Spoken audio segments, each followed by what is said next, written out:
Hello everyone, I am Blue Blaze, and Halo Reach was the last Halo game developed by the original developers of the series. Whilst you don't play as the Master Chief throughout the game, it still holds up as many people's favourite Halo game. However, there are still many things in the game that don't feel right, whether in comparison to other Halo games or standalone. Just a quick little side note before we get started. I'm quite bogged down with uni work and I'm not feeling the best currently. Therefore, I am very sorry that this video is so short and if my voice sounds horrible. So with that, here are things that I feel are wrong in Halo Reach. I'm not someone who knows a huge amount about multiplayer balancing. However, I do know that Bloom was quite frustrating. Making it so there is a chance that your shot could just miss when you don't pace them is a huge issue for many. Not much else to say about this that everyone else hasn't already said. Something that I discussed with the Halo 4 Things That Feel Wrong video was loadouts. In that video, I stated how the loadouts change up the gameplay too much to be like its competitors. Whilst I don't feel like Halo Reach is as bad, as they are far less customizable or sporadic, I still feel that it changes up too much for my personal enjoyment. One thing that just might be down to my own opinion is how the characters' deaths are handled throughout the game. Whilst I thought Cat's was okay, as it was so sudden and out of the blue like in a real war, the rest of the characters get to have so much dialogue before their death, which in my opinion, yes, my opinion, lessens the impact. However, that is just me.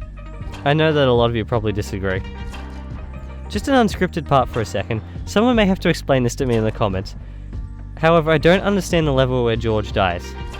Like, I understand that you have to get up on the ship and blow it up, but you end up going through the level and destroying everybody, you end up going through the level and getting rid of everybody in the control room, don't you? Like, couldn't you just take the ship then? You don't have to blow it up? Or am I missing something? I might be missing something. That may be just me though. Anyway, next thing. Count. Another thing to do with multiplayer is the abundance of maps either made with Forge or that are just reused campaign locations.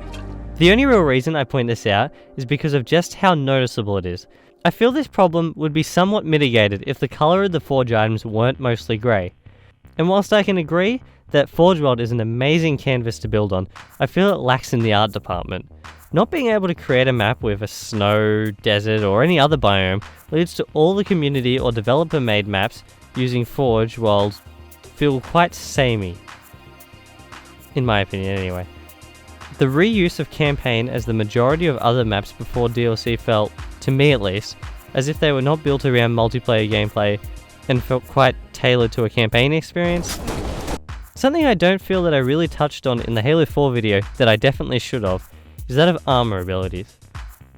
I know to many that armor abilities are a great thing and to others they don't hold a candle to Halo 3's equipment system. Whilst I personally prefer equipment more, I do still enjoy using armor abilities in games such as Halo Reach and Halo 4. And I even like the Spartan abilities in Halo 5, but only for that game. If they came back in any other game, no thank you. Personally, I think my favourite system is the mixture of pickup and abilities that Halo Infinite provides. However, I would like to talk about one armor ability in particular, that being Armor Lock. I feel that it is not as bad as many say it is. However, I still am not a fan of using it or coming up against it myself. Halo 3's art style is depicted as super colourful and eye-catching, especially thanks to the use of its lighting engine and bright locations. So for Halo Reach, Bungie just grabbed that and smeared some mud over it. Guys, it's only a joke, it's alright. Whilst I know a lot of people are fans of Halo Reach's art style, and there are even aspects of it I prefer over the art styles before it, I feel that if you compare between games, something feels off.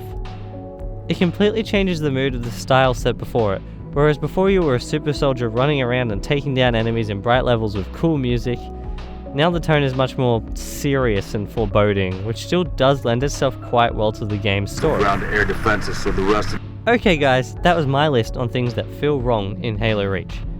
Whilst it may not be one of my favourite Halo games personally, I do still see it as a good game overall, and I know how many others love it a lot.